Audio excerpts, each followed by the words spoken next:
Have you ever been ghosted? Or maybe you're the one who disappeared, that sudden overnight cutoff of all contact. From the outside, it looks cold, heartless, even immature. We label it as someone just cutting people off easily. But what if I told you that psychology sees it in a completely different light? What if that sudden silence isn't sudden at all? Abrupt break in a relationship is rarely an impulsive act. More often than not, it's the final visible crack after a long, invisible process of stress and tension that has been building for months or even years. It's not a spur-of-the-moment decision. It's the breaking point, the moment the nervous system simply can't take it anymore.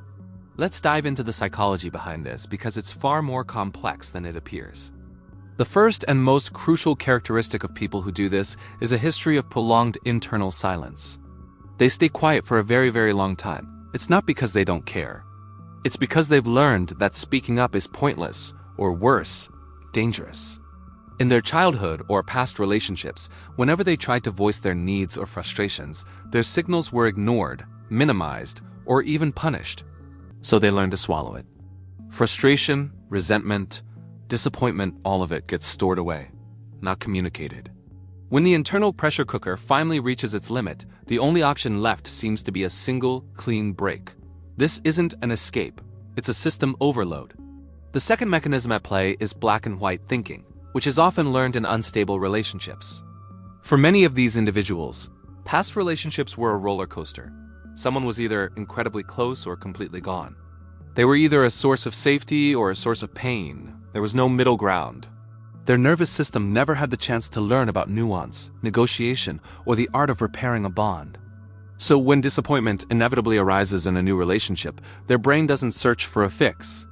It searches for an ending. The breakup becomes a way to restore a sense of clarity in a world that has become emotionally confusing and unreadable. The third element, and this one runs deep, is a profound fear of emotional confrontation. Cutting someone off without a word is often seen as cowardice. But psychologically, it's more often a fear of reliving a feeling of complete emotional helplessness. Think about it. If every time you tried to have a serious conversation in the past, it led to more pain, blame shifting, or being fundamentally misunderstood, you'd start to see those conversations as futile.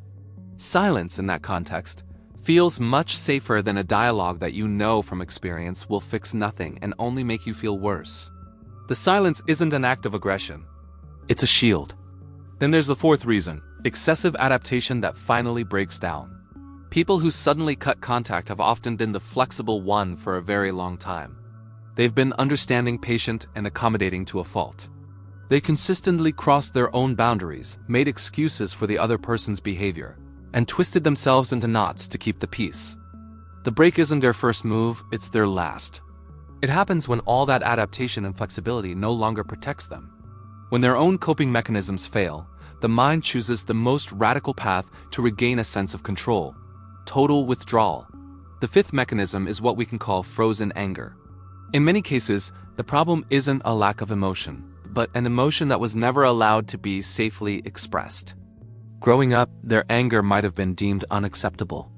Expressing it could have risked losing a relationship or escalating a conflict into something terrifying. So, instead of a healthy outburst or a difficult conversation, you get a cold, total cutoff. Psychologically, this is a protective strategy. It sets a choice between two perceived dangers. Better to disappear than to risk an explosion that feels like it could destroy everything, including themselves. Now for the sixth, and this is a really important one. A sense that the relationship has been irreversibly contaminated. For these individuals, certain lines are non-negotiable. It could be a breach of loyalty, a major boundary violation, or a complete loss of trust. Once that internal line is crossed, the relationship fundamentally loses its meaning for them. It's not about punishing the other person or thinking they deserved it. It's that their psyche no longer sees a path back to feeling safe in that connection. The breakup becomes a final desperate act of self-protection, not an act of revenge. And the seventh reason is an immediate, urgent need to regain autonomy. People who have felt emotionally trapped for a long time by obligation, guilt, or misplaced loyalty can reach a point where they react in extremes. They sever the connection to finally get some psychological breathing room. It might not be the most mature way to handle things, but when other, healthier forms of separation were never modeled or available to them, it can feel like the only way out. It's a rush for personal freedom. Here is the most important takeaway from all of this. People who cut off contact overnight rarely do it lightly.